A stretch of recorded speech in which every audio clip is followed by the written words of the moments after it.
Bíblico, Esqueleto del Antiguo y Nuevo Testamento, clase 36. El día de hoy continuaremos con la clase de Panorama Bíblico número 36. El apóstol Pablo estaría emprendiendo su tercer viaje misionero y se encuentra en Macedonia. En ese lugar se encontraría con Tito y escuchó noticias de parte de él. Y de esta forma Pablo escribiría 2 de Corintios. Luego de Macedonia toma a algunas personas y se dirige a Corinto. En el viaje anterior, el apóstol Pablo habría estado 18 meses, 1 año y 6 meses en Corinto. En esta oportunidad, Pablo estaría en Corinto solamente 3 meses, y desde allí escribiría el libro de Romanos. Hoy, en esta clase número 36, vamos a ver por qué Pablo escribió el libro de Romanos, y cuál sería el contenido de esta epístola. Vamos a estudiar todo esto juntos. Pero antes vamos a centrarnos en 1 de Corintios, para hablar un poco acerca de la iglesia de Corinto. El apóstol Pablo se encuentra en Tesalónica, pasa por Atenas y se dirige a Corinto. Como les había dicho anteriormente, Corinto era una ciudad decadente, sexualmente hablando, y había una decadencia moral muy grande. Sobre esto, el apóstol Pablo les advierte a los hermanos de la iglesia en 1 de Corintios capítulo 5 verso 1.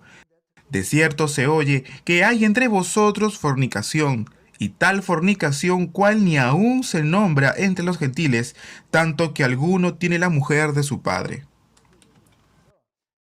Y la palabra nos dice la mujer de su padre. La mujer de su padre con quien fornicó, obviamente, no es su madre. Pero la fornicación con su madrastra nos describe cuán grande era la corrupción moral de los hermanos de Corinto. Estaban en una ciudad muy perversa. ¿Y por qué la ciudad de Corinto era tan perversa? Yo les expliqué también en la clase pasada que Corinto era una ciudad portuaria. Muy cerca de Corinto había otra ciudad llamada Lequeo. Se encontraba también en la costa del Mar Jónico. Por otro lado, al oriente de Corinto había otra ciudad importante, que se llamaba Cencrea. También era una ciudad portuaria. Cencrea era la ciudad que daba para el mar Egeo. Entonces Corinto tenía en el occidente a la ciudad de Lequea, y hacia el oriente tenía a Cencrea. Y Corinto se encontraba en medio. Los barcos que entraban por Lequeo pasaban por tierra para poder llegar a Cencrea, y de ahí pasar al mar Egeo. Y de esta forma, las naves se ahorraban gran parte de la navegación al recorrer ese estrecho. Entonces Corinto, a pesar que no tenía salida al mar, fue reconocida y muy famosa por ser una ciudad portuaria. Muy aparte de esto, Corinto era muy reconocida por su actividad comercial. Se hablaba también mucho de un Acro Corinto. Había una ciudad por debajo del nivel del mar, y también habían montes, cerros, como aquella foto que ven en su pantalla, que era conocida como Acro Corinto. ¿Qué habría entonces en la cima de la montaña? Allí en la cima se encontraba el templo de la diosa Afrodita. Entonces la diosa Afrodita era conocida en aquel tiempo como la diosa del amor, y los griegos la llamaban Afrodita, pero los romanos la llamaban Venus, la diosa Venus. En el Acro Corinto, en la cima de la montaña, se encontraba el templo de Afrodita. Y allí en ese lugar habrían unas 1000 sacerdotisas que se prostituían con fines religiosos. Muchos visitantes y habitantes de Corinto, más los marineros que estuvieron mucho tiempo en el mar, subían hasta el templo y cometían fornicación con las sacerdotisas que eran como prostitutas del templo. Todo esto llevó a que los corintios tuvieran una reputación muy mala en aquellos días. Y había un dicho que decía: no seas como los corintios, que trataba de decir no cometas la decadencia sexual que tenían los corintios. De esa manera eran conocidos los corintios en aquel tiempo por su mala reputación y su mala fama. Aquí, en este punto, quisiera conversar con ustedes acerca de los dones del Espíritu Santo. Hoy en día, este tema se ha convertido en un tema muy controversial. Aún dentro de la misma congregación, este tema, específicamente acerca del don de lenguas y sobre el don de la profecía. Dentro de la Biblia se habla mucho acerca de la profecía, y dentro de los dones del Espíritu Santo también está el don de la profecía. Pero amados, ¿qué es la profecía? Los profetas o algún varón de Dios que tenga este don de profecía, proclamaba la palabra de Dios. Era como el vocero de Dios, ¿verdad? De esto se trata la profecía. En el tiempo del Antiguo Testamento, ¿quiénes eran los profetas? Dios hablaba por medio de los profetas, como por ejemplo Natán, Isaías y muchos otros profetas. ¿Para qué? Para poder declarar la palabra de Dios sobre el pueblo. Y así el pueblo pudiera conocer cuál era la voluntad de Dios. También los profetas entregaban ciertos mensajes a ciertos reyes. Ya en el tiempo del Nuevo Testamento, en la era de la iglesia primitiva, se encontraba el profeta Agabo, que le entregó palabra o profecía al apóstol Pablo, diciendo, cuando vayas a Jerusalén serás atado. Y le decía cosas que habrían de suceder en el porvenir. Palabras que le fueron dichas a ciertas personas. El día de hoy, ¿habrán muchos profetas? Esto es una pregunta que debemos hacernos nosotros. Hoy en día, ¿qué pasa con las personas que dicen que son profetas y entregan profecías? Es cierto que pueden haber muchos hermanos, muchos pastores, que entregan o tienen el don de profecía y que anuncian algunas cosas del porvenir. La pregunta que nos hacemos nosotros es, ¿Dios realmente le habrá entregado palabra a ellos? Y es aquí donde nosotros debemos de discernir espiritualmente. Lo que nosotros debemos de considerar es, ¿Dios el día de hoy seguirá hablando por medio de los profetas? ¿Por medio de hombres que tienen el don de la profecía, como lo hacía en el tiempo del Antiguo Testamento? ¿Es tan recurrente el día de hoy escuchar palabra de un profeta o a través de una profecía? Amados, yo en realidad pienso que no. El día de hoy, nosotros tenemos la palabra de Dios que es perfecta, es completa. La palabra de Dios es revelación, es la revelación de la voluntad de Dios para nosotros. Dios da a conocer su voluntad a través de su palabra, que es la revelación especial. En el tiempo del Nuevo Testamento, en la iglesia primitiva o en la época de los apóstoles, todavía no tenían la palabra, la Biblia canonizada, como de repente la tenemos el día de hoy nosotros. Entonces habría más necesidad de que la palabra de Dios fuese proclamada por medio de los profetas, por medio de hombres. El día de hoy nosotros tenemos el canon, los 66 libros de la Biblia, y no tenemos tanta necesidad de que Dios nos hable de manera directa por medio de los profetas al pueblo de Dios. En realidad esa es mi opinión. Entonces, ¿qué pasa cuando nosotros vemos a las personas que dicen ser profetas, que entregan la palabra de Dios? Si realmente es Dios quien les ha entregado la palabra de Dios en ellos, y si fuera la palabra de Dios, lo que ellos dicen debería cumplirse al 100%, y esto tendría que ser sin ningún margen de error. Pero cuando nosotros estudiamos la historia del cristianismo, hubieron muchas personas que decían ser profetas, y que decían que Dios les había entregado la palabra, y que ellos estaban entregando la palabra de Dios. Muchas personas decían y pregonaban tener este don. Pero casi todos resultaron ser falsos profetas, falsos siervos de Dios. Y de esto sí les puedo decir con certeza. Entonces Dios dejó de hablarle al pueblo. La profecía depende 100% de Dios. Es un área que depende tan solamente de Dios. Si Dios le place hablar a alguien por medio de algún siervo o algún hermano, lo hará. Quizá para dirigirse a la humanidad entera, o de repente a Estados Unidos, lo puede hacer. Pero no nos olvidemos que nosotros hoy tenemos la palabra de Dios canonizada. Por lo tanto, no es tan imperante esta necesidad como en los tiempos del Antiguo Testamento. Pese a todo esto, yo no puedo decir que la profecía de Dios ha cesado, porque esto depende tan solamente de Dios. Y Él puede hablarnos a través de las profecías cuando Él quiera y cuando le plazca. Pero eso sí, debemos de cuidarnos en algo. Y es que cuando nos encontramos con personas que dicen ser voceros de Dios y ellos mismos dicen, yo soy vocero de Dios, yo soy profeta de Dios, amados, no nos dejemos ser engañados. ¿Cómo nosotros podemos discernir si es o no es la palabra de Dios? Tenemos que verlo reflejado, examinado a la luz de la palabra de Dios, a la luz de la Biblia. Si nosotros leemos la Biblia, podremos conocer cuáles son los atributos de Dios. Y si nosotros conocemos los atributos de Dios, discerniremos si alguna profecía proviene o no de parte de Dios.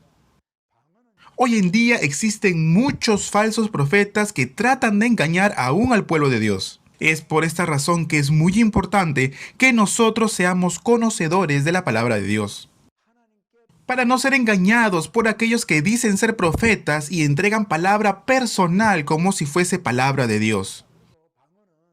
Ahora bien, pasando a otro tema, ¿qué pasa con el don de lenguas? El don de lenguas es cuando el Espíritu Santo que está dentro de nosotros intercede por nosotros delante de Dios, con palabras que nosotros no conocemos. Podríamos decir que el Espíritu Santo habla misterios delante de Dios. Casualmente por lo que dice 1 Corintios 14:2. El don de lenguas, al igual que otros dones, es para la edificación de la iglesia. En el caso de don de lenguas, no es recomendable utilizarlo, por ejemplo, en un culto público, en una oración pública. Si en medio de ese lugar hubiera alguien que pudiera interpretar las lenguas, sí, está bien que se pueda utilizar el don de lenguas y que alguien lo interprete. Pero cuando uno ora en lenguas, ni siquiera uno entiende lo que está diciendo. Entonces, en los que oyen no habría ningún fruto, porque sencillamente no entienden lo que oyen. Es por eso que Dios en 1 Corintios dijo que es mejor profetizar 5 palabras antes que 10,000 palabras en lenguas. Ahora bien, no tenemos que malinterpretar esto y decir que el don de lenguas no sirve para nada y que el don de profecía es superior. Amados, no es así. No lo está diciendo por esto. Supongamos que yo estoy predicando en un culto general, un culto dominical, y estuviera predicando todo el tiempo en lenguas. Puedo decir que es el Espíritu Santo que está hablando a través de mí, y comenzara yo a hablar en lenguas. Los que escuchan no son de edificación, no son edificados. ¿Por qué? Porque no entienden lo que yo estoy diciendo. Es por eso que en un culto, antes de hablar 10,000 palabras en lenguas, es mejor hablar 5 palabras en profecía. Esto es lo que quiere decir. Ahora bien, hoy en día, ¿cómo podemos nosotros entender el don de lenguas a la luz de la palabra? Dios dice en su palabra, buscad primeramente el reino de Dios y su justicia, y todas las demás cosas serán añadidas. De esta forma lo dijo Dios en su palabra, ¿pero por qué? Esta palabra es una palabra cierta.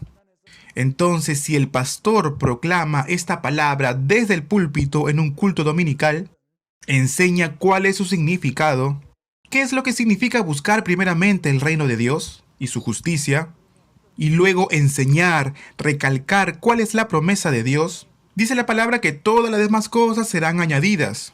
Esa prédica, esa palabra que el pastor está dando desde el púlpito también es una palabra de profecía, porque es futura. Todas las promesas del Señor son proféticas. Es por eso que en el Nuevo Testamento, cuando se habla de la profecía, también tiene que ver con la palabra de Dios publicada, proclamada desde el púlpito. Porque ciertamente esa palabra dada desde el púlpito también se cumple. Ahora bien, ¿cuáles son los beneficios del don de lengua? Ya me referí también a esto. Pero para poder detallar un poquito más, el Espíritu Santo que mora dentro de mí, el Espíritu de Dios, Él que conoce todas las cosas acerca de Dios, me revela, pero también como Él conoce todas las cosas acerca de mí, y también conoce aún el futuro de mi persona, Él puede interceder delante de Dios, sabiendo cuáles son mis necesidades. Esto es el don de lenguas. Amados, acabamos de ver un poco acerca de los dones del Espíritu Santo. Leamos 1 Corintios capítulo 12, verso 8 al 11. Porque a éste es dada por el Espíritu palabra de sabiduría, a otro palabra de ciencia según el mismo Espíritu, a otro fe por el mismo Espíritu, y a otro dones de sanidades por el mismo Espíritu, a otro el hacer milagros, a otro profecía, a otro discernimiento de espíritus, a otro diversos géneros de lengua, y a otro interpretación de lenguas. Pero todas estas cosas las hace uno y el mismo Espíritu, repartiendo a cada uno en particular como Él quiere. En otras palabras, los dones del Espíritu Santo son como regalos, son presentes que Dios nos entrega. ¿Y quiénes podrán recibir estos dones? Todos aquellos que han recibido el Espíritu de Dios, aquellos que son hijos de Dios, es decir, el pueblo celestial. El don de lenguas es uno de los tantos dones que reparte el Espíritu Santo. Cuando un hijo de Dios pide a Dios por el don de lenguas, Dios muchas veces se lo concede. Se lo puedo decir por experiencia. Y también en la manera que yo recibí el don de lenguas. Y también porque he visto alrededor de mí gente que ha pedido el don de lenguas y Dios también se los ha concedido. Por tanto, el hecho de que uno tenga el don de lenguas lo puede utilizar como evidencia de que ha recibido el Espíritu Santo. Obviamente, amados, no es la única evidencia. Existen otras muchas evidencias. Cualquier don da evidencia que somos pueblo de Dios escogido, que hemos sido redimidos y hemos sido escogidos. Esto vendría a ser como evidencia. Y el don de lenguas vendría a ser una evidencia como cualquier otro don. Pero es bueno pedirle a Dios porque eso viene de parte de Él. Cuando nosotros oramos en lenguas humanas, muchas veces a nosotros nos cuesta ser persistentes. De repente nos cuesta mucho pasar tiempo en oración. Pero cuando nosotros oramos en lengua y luego oramos en lengua humana y luego regresamos a orar en lenguas y luego en lenguas humanas también, podemos orar por un tiempo bastante extenso y de esta forma podemos tener comunión con Dios de manera constante. Es por esta razón que es muy beneficioso poder tener el don de lenguas. Ahora bien, leamos 1 capítulo 14 del 1 al 6. Seguid el amor y procurad los dones espirituales, pero sobre todo que profeticéis. Porque el que habla en lenguas no habla a los hombres sino a Dios, pues nadie le entiende, aunque por el Espíritu habla misterios. Como les dije anteriormente, yo me basé en esto para poder decirles y explicarles acerca del don de lenguas. Verso 3. Pero el que profetiza habla a los hombres para edificación, exhortación y consolación. Recordemos que cuando los pastores proclaman la palabra de Dios desde su púlpito, esto también es palabra de profecía, porque esto edifica a los que escuchan, exhorta y consuela también a aquellos que lo necesitan. Verso 4. El que habla en lengua extraña a sí mismo se edifica, pero el que profetiza edifica a la iglesia. Así que quisiera que todos vosotros hablaseis en lenguas, pero más que profeticéis, porque mayor es el que profetiza que el que habla en lenguas, a no ser que las interprete para que la iglesia reciba edificación. Ahora bien, tengamos cuidado de no hacer una mala interpretación de este pasaje. No es que estemos despreciando o podamos despreciar el don de lenguas y solamente busquemos el don de profecía o la profecía. Verso 6. Ahora pues, hermanos, si yo voy a vosotros hablando en lenguas, ¿qué os aprovechará? Si no os hablare con revelación o con ciencia o con profecía o con doctrina. En realidad Pablo tiene mucha razón, ¿verdad? Si el apóstol Pablo se encuentra con la congregación de Corinto y en vez de proclamar la palabra de Dios y comenzar a hablar en lenguas, ¿esta palabra de qué aprovecharía la congregación? En el verso 18 Pablo dice: doy gracias a Dios que hablo en lenguas más que todos vosotros. De esta manera he tratado de referirme de forma muy breve acerca del don de lenguas y el don de profecía. Me enfoqué mucho en el don de la profecía. El que piensa y anhela tener el don de profecía, ore, practique ese don en el nombre del Señor y siempre piense que es para la edificación de la iglesia. Y pregúntese que si todas las cosas que usted ha proclamado como profecía se han cumplido. Porque si alguna no se ha cumplido y ha errado, es porque uno piensa que tiene el don de la profecía. Pero muchas veces uno se confunde porque comienza a hablar palabras propias, palabras de uno mismo. Si Dios le ha puesto palabra en su boca, no puede errar ni una sola vez. Si usted ha hablado 100 veces, 100 veces usted tendría que acertar. Entonces, aquellos que dicen que han recibido el don de profecía, examínense y háganlo a la luz de la palabra. Si de repente a través de alguna palabra no ha hecho tropezar a alguien, y con mucho temor y temblor utilice este don.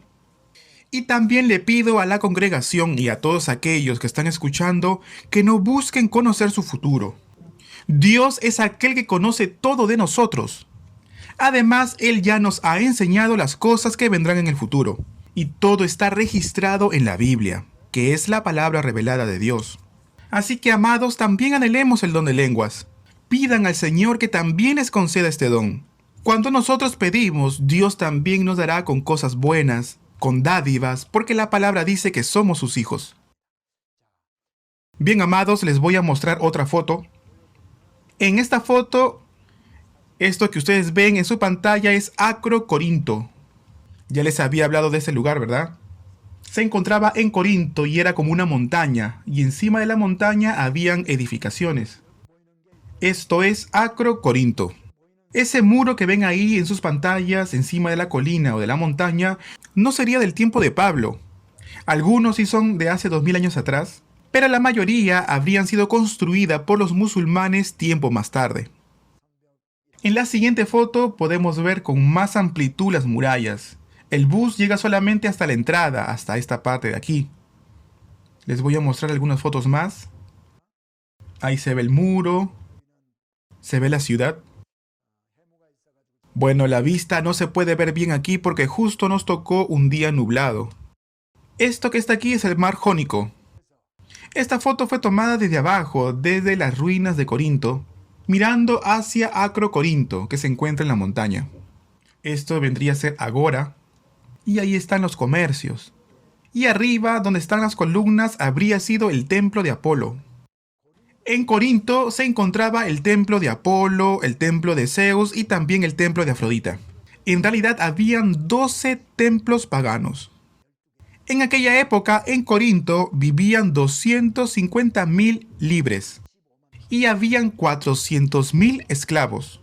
Y se trataba de una gran ciudad habitada por 650.000 personas. La ciudad Corinto o la ciudad de Corinto se sigue llamando el día de hoy de la misma forma como Corinto. El día de hoy en la ciudad tan solamente viven 30.000 personas. Y bueno, en esta foto se puede ver mejor lo que serían los comercios. Miren, aquí se puede apreciar un local, otro local. Son varios como cubículos, ¿no? Que vendrían a ser locales. Y esto está construido a lo largo de todo el camino. Esta foto yo la tomé a cierta altura del camino. Supongamos que sería unos 3 o 4 metros por encima de este camino que ustedes pueden ver en la foto. En verdad, estos comercios habrían quedado sepultados unos 2, 3, hasta 4 metros, pero por las excavaciones es que se han podido encontrar estas ruinas. Y quizá entre estos comercios habrá estado también el comercio de Priscila y Aquila. Y la mayoría de estos comercios se dedicaban a vender carnes. ¿De dónde provenía esta carne que ellos vendían? Las carnes provenían de estos altares, de estos templos. Eran ofrendas presentadas a los ídolos. Recordemos que eran 12 templos paganos que se encontraban en Corinto. Imagínense cuántos animales eran presentados como sacrificio por el pueblo. Todo esto se entregaba en el altar y luego bajaban esa carne y lo ponían para ser comercializado. Entonces casi toda la carne, lo mejor, era aquello que había sido presentado a los ídolos. Todos los habitantes de Corinto tenían el conocimiento de esto. Es por esta razón que en 1 Corintios capítulo 10 verso 25, de todo lo que se vende en la carnicería comed, sin preguntar nada por motivos de conciencia. En otras palabras dice, no te preguntes, ¿podré comer esto o no podré comer esto? Pablo está diciendo, no te preguntes, come nomás. Que dice en el 26, porque del Señor es la tierra y su plenitud. 28. Mas si alguien os dijere, esto fue sacrificado a los ídolos, no lo comáis, por causa de aquel que lo declaró, porque del Señor es la tierra y su plenitud. Ahora bien, ¿qué significa esto? Pero si alguien te dice, no, esto es sacrificado a los ídolos, entonces por amor a esa persona que lo está diciendo, y por amor a la conciencia de este hermano, no lo comas. El apóstol Pablo más adelante dice, no seáis tropiezo ni a judíos, ni a gentiles, ni a la iglesia de Dios. En otras palabras, Pablo está diciendo, no hagas tropezar a otros, sea judío, sea gentil, como también yo en todas las cosas agrado a Dios, no procurando mi propio beneficio, sino el de muchos, para que sean salvos. Uno puede comer la carne que quisiera y uno puede decir, bueno, mi conciencia me lo permite. Yo tengo la suficiente fe para poder comer esta carne. Pero Pablo está diciendo que uno no debe pensar en uno mismo, sino que tiene que pensar en los más débiles en la fe. Si hubiere alguno que puede tropezar en esto, es mejor no comer esta carne. ¿Para qué? Para que todos ellos sean salvos. Este principio también se debe aplicar en nosotros, en nuestras vidas. Nosotros decimos ser cristianos, discípulos de Jesús, seguidores, ancianos, líderes, pastores o diáconos tal vez en alguna iglesia. Pero vamos al mundo y vivimos como el mundo vive bajo sus propias reglas. Entonces nadie va a ser salvo por medio de nosotros. Es más, van a tropezar por nosotros. Por tanto, debemos considerar nosotros esto a la hora de entablar relaciones. No buscar ningún tipo de beneficio personal, sino buscar el beneficio de otros, el beneficio del prójimo, para que no haya impedimento y de esta forma ellos puedan recibir la salvación. Y esto muchas veces con mucho sacrificio, limitando la libertad que nosotros podamos tener. De esta forma, amados, nosotros podremos ejercer influencia en el mundo. Y en el nombre de Jesús les bendigo. Volvamos entonces al comercio del mercado. ¿Se acuerdan dónde se encontraba el templo de Afrodita? Miren esta montaña, en la parte de arriba de la montaña se encontraba la Acrópolis y ahí en la punta se encontraba el templo, en la cima de la montaña.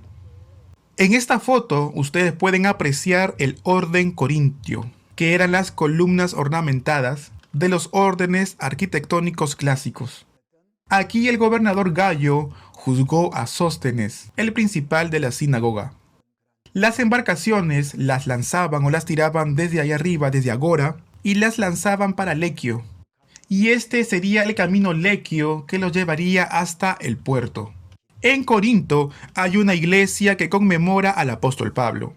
Aquí podemos encontrar la lista de los obispos desde el primero hasta el último. Miren, el primero sería apóstolos, que significa en realidad apóstol.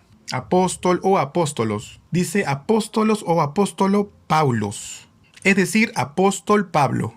Y es considerado el primer obispo. Y el segundo es Apolo o Apolos. Es Apolo o Apolos, dice aquí en esta grabación. El tercero es Silas o Silas. Entonces el primer apóstol Pablo, el segundo Apolos. En 1 Corintios, la Biblia nos había dicho de que algunos decían pertenecer a Pablo, otros decían pertenezco a Apolos y otros decían a Cefas. Y tercer obispo en la inscripción aparece como Silas. En la siguiente foto podemos ver la iglesia que conmemora al apóstol Pablo. En esta clase número 36 nosotros hemos visto mucho acerca de Corinto. Aquí estuvo en Corinto 3 meses el apóstol Pablo y escribió el libro de Romanos. Romanos tiene 16 capítulos. En el capítulo 16, el apóstol Pablo manda saludos a diferentes hermanos de la iglesia que se encontraba en Roma. Dice, no, saluda a tal persona, saluda a tal persona. Y de esta forma termina la epístola. Romanos capítulo 16:1 dice, os recomiendo además nuestra hermana Febe, la cual es diaconisa de la iglesia en Cencrea. La palabra de Dios nos dice que ella era de Cencrea. Dice tal cual, diaconisa de la iglesia en Cencrea. Si aquí se encuentra Corinto, Cencrea se encontraría del lado del mar Egeo, y era una ciudad portuaria que se encontraba del lado del mar Egeo. Allí en Cencrea había otra iglesia, y Febe era diaconisa de aquella iglesia. Febe era mujer. Por eso podemos entender que en el tiempo de la iglesia primitiva, las mujeres también eran ungidas como diaconisas. Obrero se traduce de dicán. Hoy en día serían llamados diáconos, dentro de cualquier iglesia. Entonces, ¿qué significaría diaconisa? Significa denme trabajo que hacer, ¿verdad? Son personas que están listas, están prestas, preparadas. Cuando uno va, por ejemplo, a un restaurante caro, va a encontrar a meseros que están parados con una servilleta ahí en su brazo, y ellos se encuentran esperando al lado de la mesa.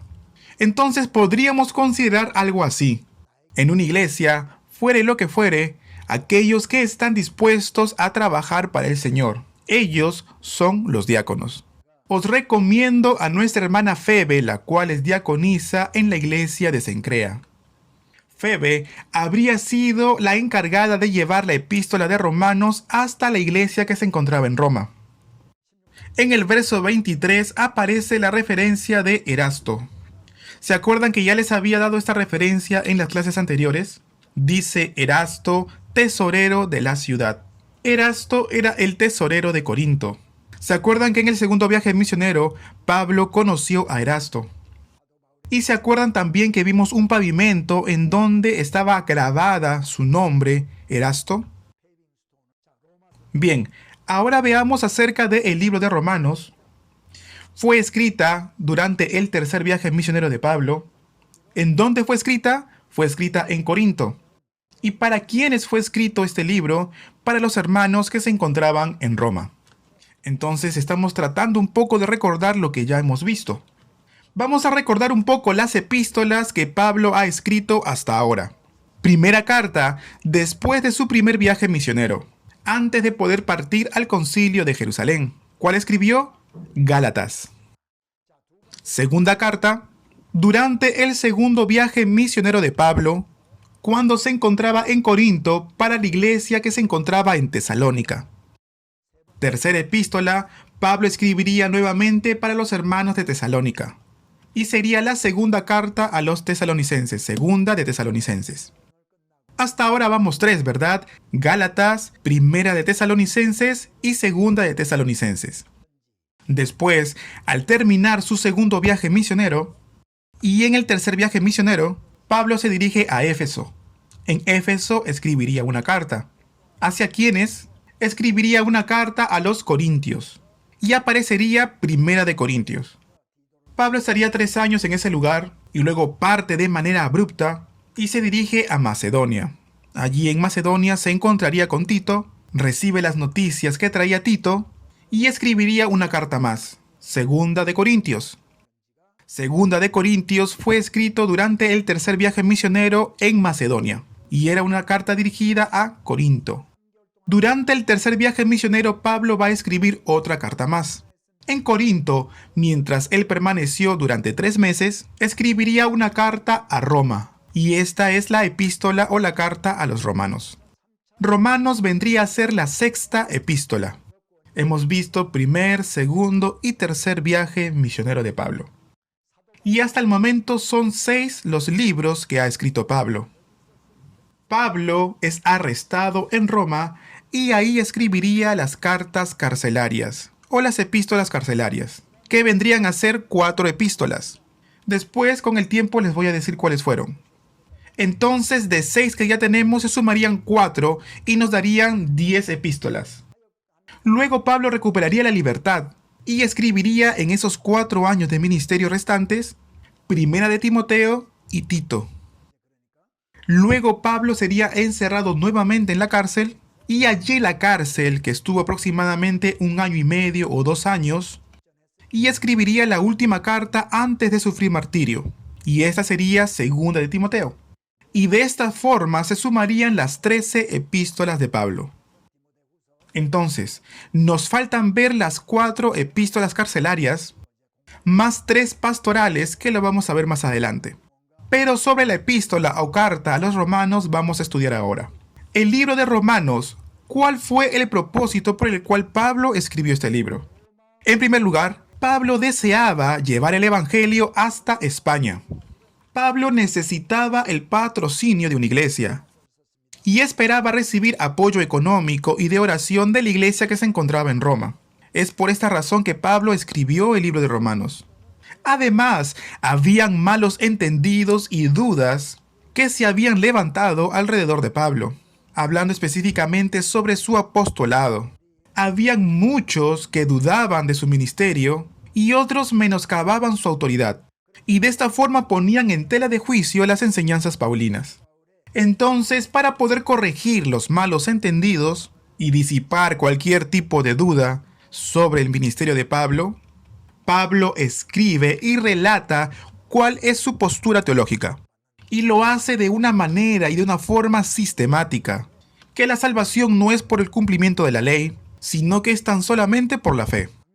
Y de esta forma Pablo, a través de su carta, les enseña las bases más fundamentales del Evangelio.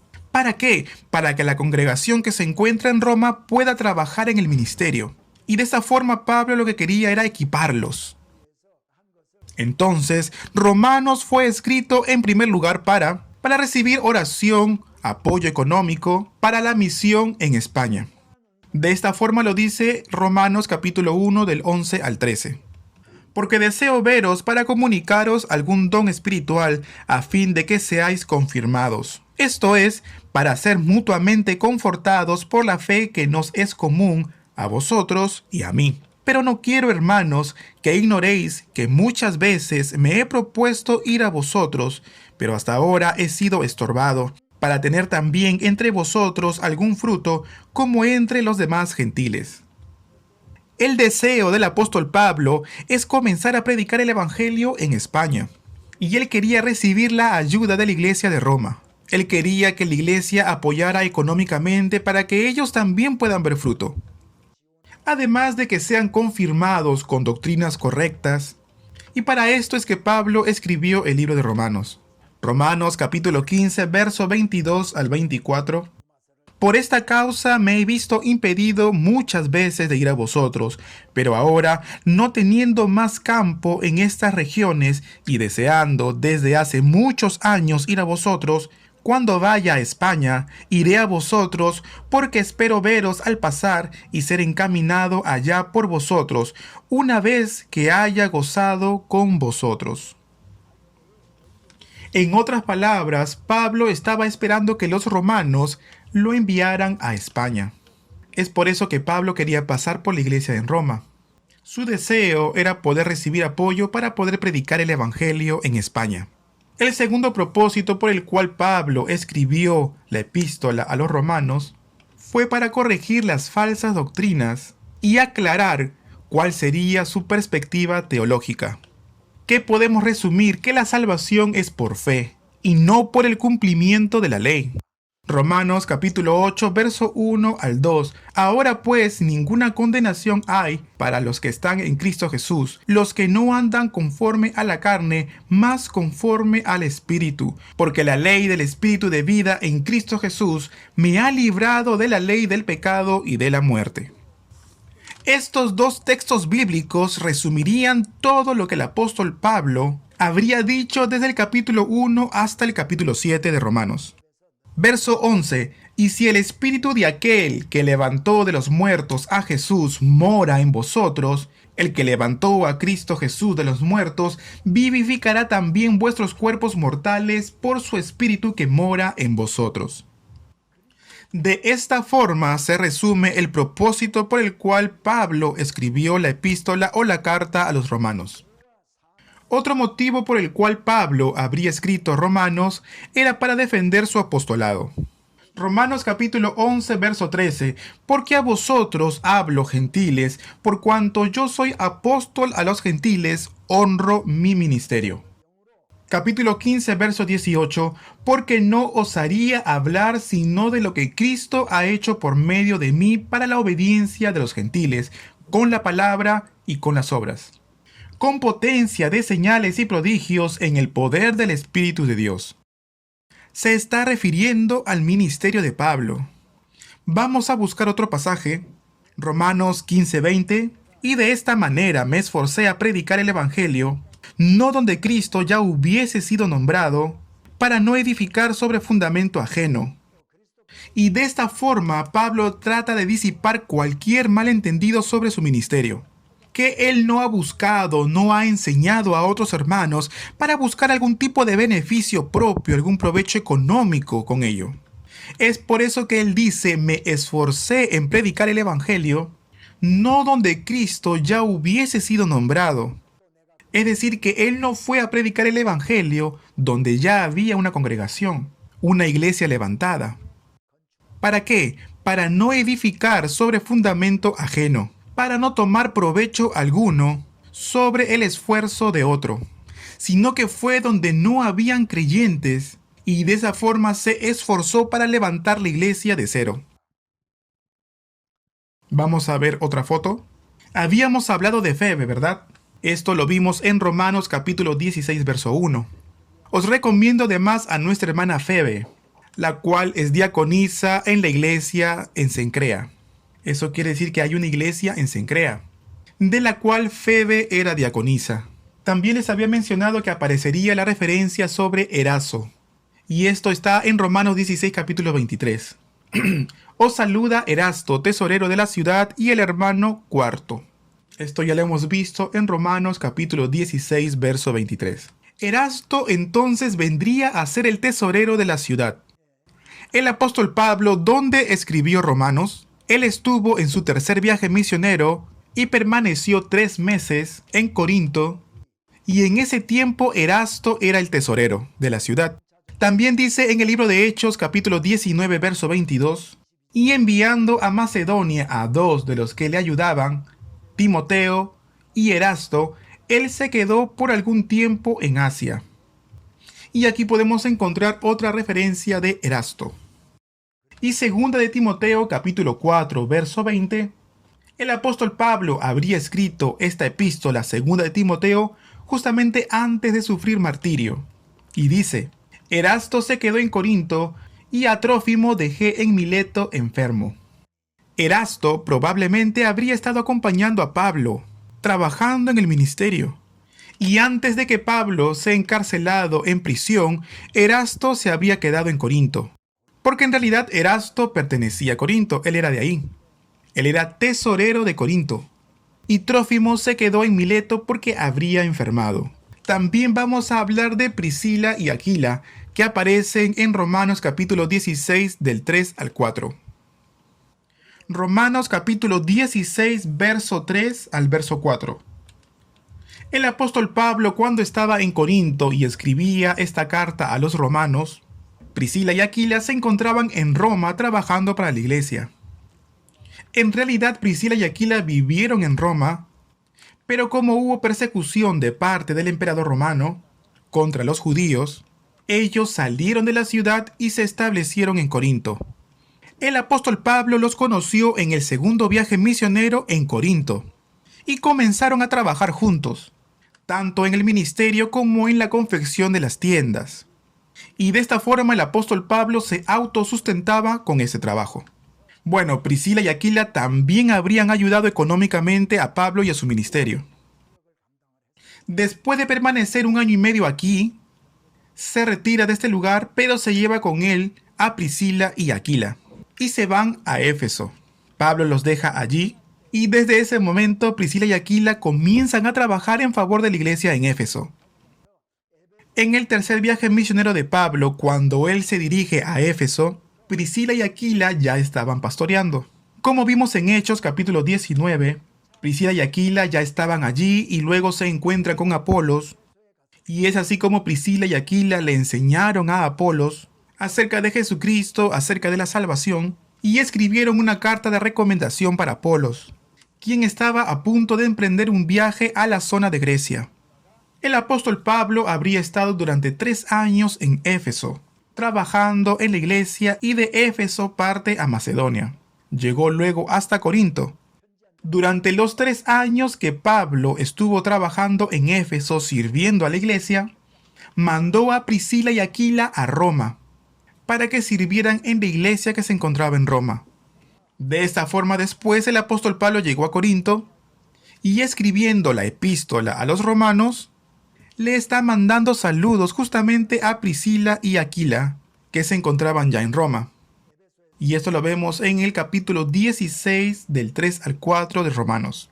Y dice: saludad a Priscila y a Aquila, mis colaboradores en Cristo Jesús, que expusieron su vida por mí, a los cuales no solo yo doy gracias, sino también todas las iglesias de los gentiles.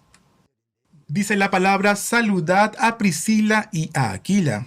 Dice que expusieron su vida por mí, a los cuales yo no solo doy gracias, sino que todas las iglesias de los gentiles. Priscila y Aquila se habrían esforzado mucho en predicar el evangelio a los gentiles, como lo había hecho el apóstol Pablo con el mismo corazón del apóstol, por los gentiles. Ellos habían sido colaboradores fieles, consiervos fieles de Pablo. Y Pablo textualmente dice: ellos expusieron su vida por mí. Amados seminaristas, qué bendición más grande es que nosotros, como siervos de Dios, podamos tener consiervos fieles, capaces de exponer su vida por nosotros. Muchos de nosotros hemos sido llamados al ministerio de Dios, y nosotros damos lo mejor de nuestra parte. Pero sería una gran bendición poder trabajar junto con este tipo de consiervos fieles. ¿Quiénes pueden contar con este tipo de consiervos fieles? Aquellos que exponen su vida por el Evangelio. Solamente aquellos podrán contar con esta bendición de poder servir al cuerpo de Cristo al lado o junto a estos consiervos fieles. Que podamos entonces nosotros ser consiervos fieles para otros, y a la vez podamos contar con la presencia de estos consiervos fieles alrededor de nosotros para la gloria de Dios. Entonces el apóstol Pablo partiría de Corinto. Vamos a ver a continuación cómo sería su partida. Hechos capítulo 20 del 2 al 3. Y después de recorrer aquellas regiones y exhortarles con abundancia de palabra, llegó a Grecia. Después de haber estado allí 3 meses y siéndole puestas acechanzas por los judíos para cuando se embarcase para Siria, tomó la decisión de volver por Macedonia. Aquí la Biblia nos dice Grecia, pero en realidad se refiere a Corinto. El apóstol Pablo estaba por partir. En el segundo viaje misionero, él había zarpado en nave. Entonces creo yo que en Cencrea estaban esperando al apóstol Pablo para causarle algún tipo de mal. Entonces él, sabiendo esto de antemano, él decide viajar por tierra y se dirige a Macedonia. Entonces de Corinto Pablo se va por tierra a Macedonia. De Macedonia a Filipos y de Filipos a Neápolis. En esta foto podemos ver Neápolis, y de aquí, de Neápolis, zarpa nuevamente en barco para poder llegar de esta forma a Troas. Como pueden ver ustedes aquí en la pantalla está Neápolis, que también era una ciudad portuaria. Y de allí, de Neápolis, parte Pablo hacia Troas. En Hechos capítulo 20, versículo 4 al 5 dice: y le acompañaron hasta Asia. Cuando dice Asia se refiere a Troas, Éfeso, se está refiriendo a toda la parte de Asia Menor. Y dice la palabra: y le acompañaron hasta Asia Sópater de Berea, Aristarco y Segundo de Tesalónica, Gayo de Derbe y Timoteo. Y de Asia Tíquico y Trófimo. Estos, habiéndose adelantado, nos esperaron en Troas. Amados seminaristas, ¿quién escribió Hechos? Lucas, ¿verdad? Y si dice nos esperaron, ¿qué significa esto? No lo dice explícitamente, pero Lucas estaba acompañando a Pablo en el viaje misionero. En esta lectura nos llama la atención dos personas, Tíquico y a Trófimo. Estos se adelantaron a Pablo y a Lucas y se fueron a Asia. Miren aquí, según Hechos capítulo 20, verso 6, y nosotros pasamos los días de los panes sin levadura, navegamos de Filipos, y en 5 días nos reunimos con ellos en Troas, donde nos quedamos 7 días. Es decir, que permanecieron una semana allí. Como les dije anteriormente, cuando el apóstol Pablo iba a algún lugar, por lo menos se quedaba allí durante 7 días. ¿Para qué? Para poder pasar el día domingo. Entonces, en Troas continúa el ministerio de Pablo. De Troas se dirige a Asón y de Asón a Mileto. Y en Mileto es donde Pablo manda a buscar a los ancianos de Éfeso, para de esta forma entregar el mensaje de despedida y así poder ir y regresar a Jerusalén. Y es en esta ciudad que Pablo sería encarcelado. Esta historia la vamos a continuar en la clase número 37.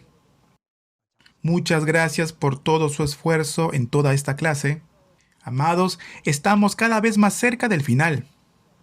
Aún así les pido que se puedan esforzar hasta el final, no se rindan y puedan concluir y terminar bien esta clase. También vamos a repasar algunos temas más importantes y les animo a que puedan persistir. Muchas gracias por su esfuerzo, nos vemos en la próxima clase.